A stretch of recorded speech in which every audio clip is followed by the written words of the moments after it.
মার্কিন পপ তারকা Katie peri এবার নতুন ইতিহাস গড়তে চলেছেন।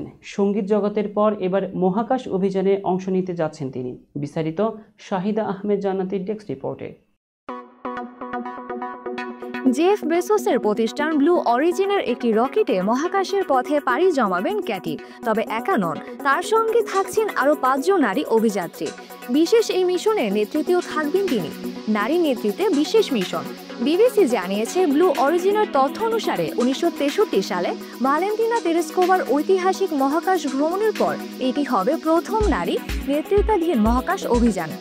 ক্যাটি পেরির নেতৃত্বে এই অভিযানে অংশ নেবেন জেফ বেসোসের বাগদত্তা লরি সান্টেজ, জনপ্রিয় সঞ্চালক গেইল কিং, সাবেক নাসা বিজ্ঞানী আয়শা বোই, মানবাধিকার কর্মী অ্যামান্ডা গুয়েন এবং চলচ্চিত্র প্রযোজক ক্যারিয়ান ফ্লিন। চলতি বছরই ব্লু অরিজিনের NS-31 মিশনটি মহাকাশের উদ্দেশ্যে যাত্রা করবে। ক্যাটি পেরি আগামী ২৩ এপ্রিল থেকে ১১ নভেম্বর পর্যন্ত বিশ্ব কনসার্ট ট্যুরে ব্যস্ত থাকবেন। তাই ধারণা করা হচ্ছে এর আগে এই মহাকাশ অভিযান সম্পন্ন হবে। ক্যাটি পেরির প্রতিক্রিয়া। ব্লু অরিজিন এক বিবৃতিতে জানিয়েছে, এত বড় একটি মিশনে নেতৃত্ব দেওয়ার সুযোগ পেয়ে ক্যাটি পেরি নিজেকে গর্বিত মনে করছেন।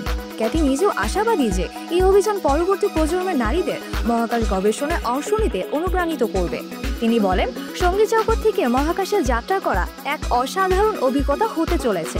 এই মিশনের অংশ হতে পেরে আমি গর্বিত। আমি বিশ্বাস করি এই অভিযান আরও অনেক নারীকে মহাকাশ বিজ্ঞান ও গবেষণায় উৎসাহিত করবে। এদিকে ব্লু অরিজিনের পক্ষ থেকেও বলা হয়েছে, এই মিশন শুধু বিজ্ঞান নয়, বরং নারীদের ক্ষমতায়নের ক্ষেত্রেও একটি বড় পদক্ষেপ হতে চলেছে। ক্যাটি পেরির ক্যারিয়ার। ৪০ বছর বয়সী ক্যাটি পেরি বর্তমান সময়ের অন্যতম জনপ্রিয় পপ তারকা। ২০০১ সালে সঙ্গীত ক্যারিয়ার শুরু করেন তিনি। তার উল্লেখযোগ্য অ্যালবামের মধ্যে রয়েছে টিনেজ ড্রিম, প্রিজম এবং উইটনেস। এ পর্যন্ত তিনি ৫ বার আমেরিকান মিউজিক অ্যাওয়ার্ডস ও ৫ বার বিলবোর্ড মিউজিক অ্যাওয়ার্ডস জিতেছেন। তার সর্বশেষ স্টুডিও অ্যালবাম 143 প্রকাশিত হয় গত বছর, তবে এটি বাণিজ্যিকভাবে তেমন সাফল্য পায়নি। সঙ্গীতের পাশাপাশি এবার মহাকাশ অভিযানেও ইতিহাসের পাতায় নাম লেখাতে যাচ্ছেন ক্যাটি পেরি। তার এই সিদ্ধান্ত সঙ্গীত ও বিজ্ঞান উভয় ক্ষেত্রে নারীদের এগিয়ে যাওয়ার অনুপ্রেরণা হয়ে উঠবে বলে মনে করছেন বিশেষজ্ঞরা।